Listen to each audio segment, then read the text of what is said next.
and National Zoo closed temporarily as government shutdown drags on. The pandas at the National Zoo will find themselves without their usual adoring crowd Sunday when the Smithsonian institutions, museums, and research centers close their doors to the public as funding starts to dry up during the government shutdown. The Smithsonian announced the temporary closure on X, adding that its social media accounts aren't likely to be updated until there's a plan to reopen the federal government. The zoo and museums had remained open to the public during the shutdown, which began October 1st, by using leftover funds from the previous fiscal year.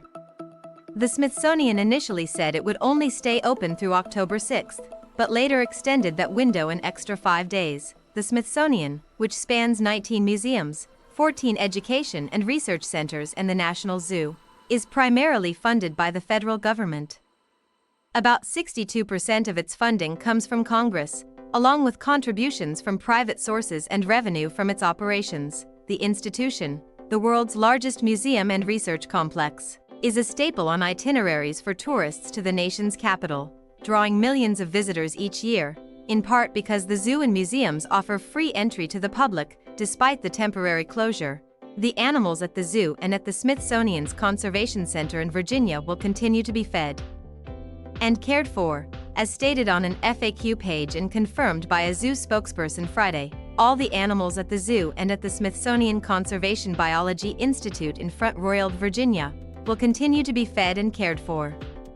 A shutdown will not affect our commitment to the safety of our staff and standard of excellence in animal care, the FAQ read, but the animal cams, which allow the public to keep an eye on zoo animals in real time, including its famous pandas, will go dark during the temporary closure. The Smithsonian is the latest tourist attraction to be hit by the shutdown.